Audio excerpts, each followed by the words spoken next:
Imagina isto por un momento. Son as 7 da mañá. Vas ao baño e no teu espello intelixente un asistente digital saúdate. Chámate polo teu nome, coméntache o tempo que vai facer. E despois, mentres te preparas, comeza unha conversa. Vale. Subes o poche e a mesma cara, a mesma voz, aparece na pantalla do panel. Para continuar exactamente onde o deixastes. Exacto.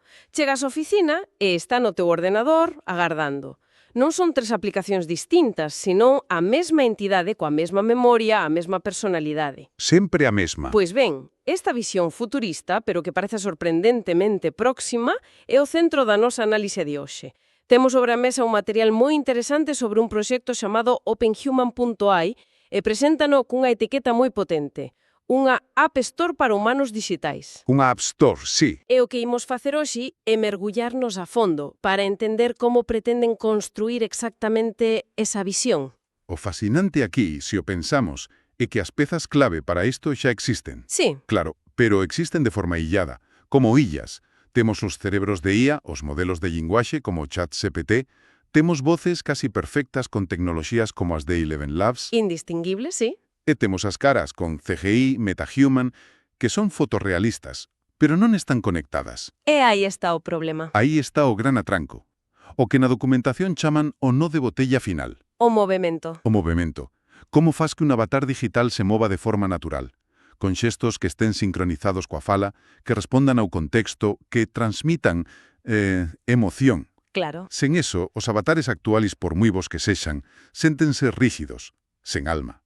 E é precisamente aí onde Opening Human di que ten a solución. Mente. Estructúrase arredor de 3 roles.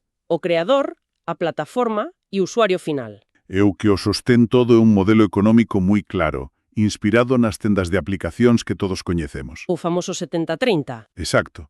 Para os creadores a promesa é: construe unha vez, vende en todas partes iraños 70%. Moi atractivo. Para os usuarios, a experiencia é un asistente en todas partes. E para a plataforma, pois o seu papel é habilitar todo isto e levar o 30%. Ese modelo do 70-30 é prácticamente o estándar, pero aplicalo a humanos digitais, en lugar de aplicacións, eso abre un debate interesante, non? Exacto. E é máis profundo do que parece. Non é só unha copia, é unha declaración de intencións. A que te referes? Están a dicir que o valor principal, a creatividade, reside no ser digital, non tanto na plataforma. Pero, ollo, isto abre unha caixa de Pandora. Sobre o control de calidade, supoño? Precisamente. Nunha App Store, unha aplicación con erros péxase e xa está.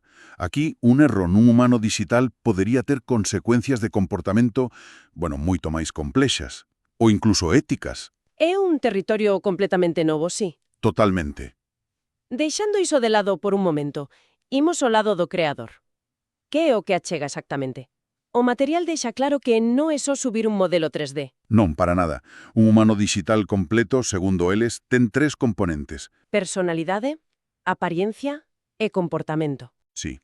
A personalidade é, no fondo, unha API a un modelo de lingualle que define como fala. A aparencia é a parte visible, o modelo 3D. E o comportamento son as regras que conectan as emozóns coas expresións. É, por así dicilo, o que anima o corpo. E o que parece crucial para que isto despegue é que lles don as ferramentas para facelo. Fundamental. Están a baixar a barreira de entrada drásticamente, falando un Creator Studio na web, que é un editor 3D. E tamén modelos base, masculino, femenino, neutro, que já veñen cun esquelito compatible co estándar ARKit de Apple. Iso é importante para as expresións faciais. Importantísimo. Define 52 blend shapes, ou formas de mezcla, que permiten unha gama de emocións moi ampla e sutil. Tamén mencionan algo de ferramentas de wrapping. Que significa iso para un artista en termos sinxelos? Pois imagina que es un artista e esculpiste unha cara única. Vale. Tradicionalmente, terías que pasar semanas creando esqueleto de animación para esa cara. O que fai o wrapping é, de forma case automática, envolver a malla do modelo base coa túa cara, transferindo todo ese esqueleto e eses 52 puntos de expresión. Ahorra unha cantidade de tempo inmensa. Inmensa. O obxectivo é claro, democratizar o proceso para que un creador independente poida competir con un gran estudio. Entón, parece que lles facilitan moito as cousas aos creadores, pero de que serve ter miles de humanos digitais se non hai un motor que os faga vivir de verdade? Aí está o quiz da cuestión. A máis real, o desafío técnico, ten que estar na plataforma. Sen dúbida. E aquí onde o material se centra en dúas innovacións tecnolóxicas principais. A primeira é o que chaman o motor de síntese de movimento por IA. A resposta ao problema do movimento sen alma. Exactamente. E supoño que para que isto non se sinta torpe, a velocidade é crítica. Mencionan algún obxectivo de latencia? Sí, e é un punto clave. Falan dunha latencia inferior a 50 milisegundos. 50. Calquera cousa por riba diso e o cerebro humano empeza a notar un desfase. Rompe a ilusión. O motor toma varias entradas á vez. Texto, son, emoción, contexto. Todo xunto. E con iso xera en tempo real xestos corporais e faciais sincronizados, en formato VVH a 60 fotogramas por segundo. Iso é o que fai que pareza que escoita e reacciona. Agarda un momento. Iso soa computacionalmente carísimo. Como se supón que vai funcionar nun simple teléfono ou nun espello inteligente, sen que esgote a batería? A ejecución é local ou na nube? Unha pregunta excelente, porque toca o núcleo da súa arquitectura. É un modelo híbrido. Híbrido. O procesamento máis pesado, a inferencia do modelo de IA, faise na nube, nos seus servidores. O que se envía ao dispositivo do usuario é un fluxo de datos de animación moi liceiro, ese formato VVH. Ah, claro. O dispositivo local só ten que renderizar a animación, non calculala. Isto permite que a experiencia sexa fluida ata en hardware de baixa potencia. Ten moito sentido. Unha solución moi pragmática. Entón, ese é o primeiro gran avance, o movimento. Cal é o segundo? O segundo é quizáis o máis ambicioso. O sistema de sincronización de contexto. A funcionalidade estrela. Totalmente. É o que permite a experiencia de un asistente en todas partes.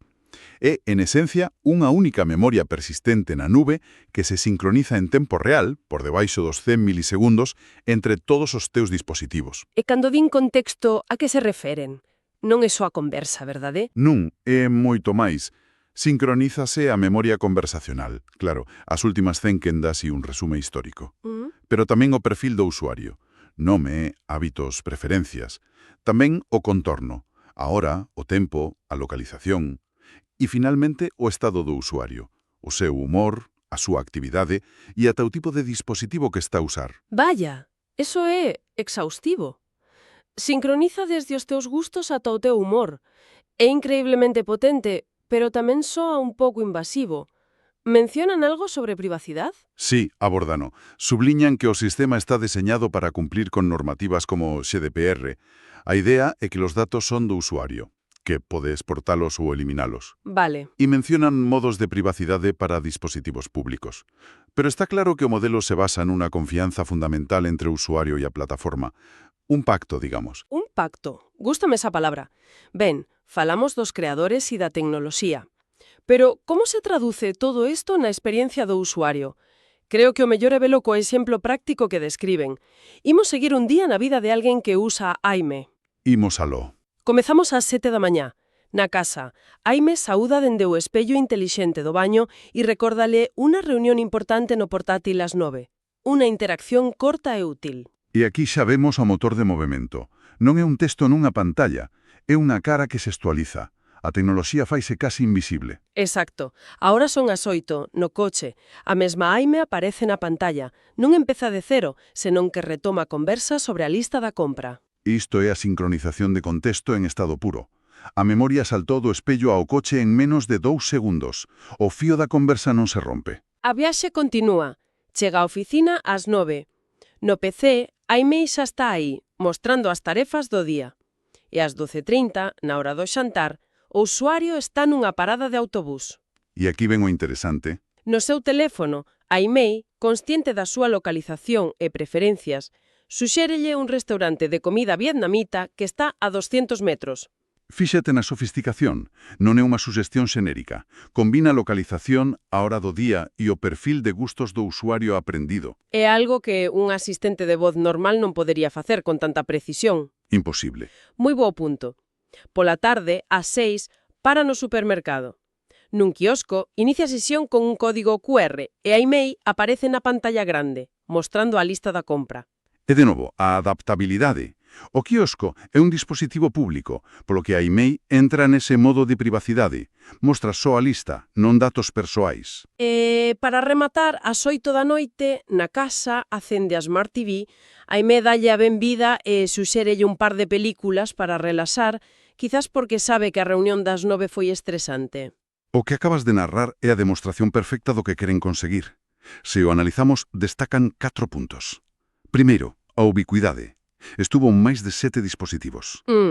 Segundo, a continuidade. O contexto nunca se perdeu. Terceiro, a adaptabilidade ao contorno. E cuarto, a fluidez, ese traspaso casi instantáneo. Entón, despois de analizar todo isto, cal é a gran conclusión? A idea central sobre OpenHuman.ai non é que sexa simplemente outro chatbot? Non, é unha aposta moito máis grande. Cal? Trátase de crear a infraestructura para unha nova economía aberta, un mercado para seres digitais interactivos. O que están a facer é construir a ponte que une todas as pezas que xa existían. Unindo as sillas. Exacto. Están a resolver os dous problemas fundamentais que o impedían: o movemento natural e a sincronización de contexto. Ben, xuntando todas as pezas, que panorama se nos debuxa? Cal é a mensaxe final que queren deixar? Pois o material remata cunha reflexión, moi provocadora. Mirando máis alá do produto, expollen unha visión a longo prazo que nos deixa unha pregunta no aire. A ver. A idea é que en un prazo de 10 anos a xente xa non interactuará con aplicacións, Senón con? senón con seres. A pregunta que queda flotando é: si esta visión se cumple, como cambiará iso a nosa relación fundamental coa tecnoloxía? Estaremos a un paso de deixar de usar ferramentas para comezar a construir relacións con entidades digitais?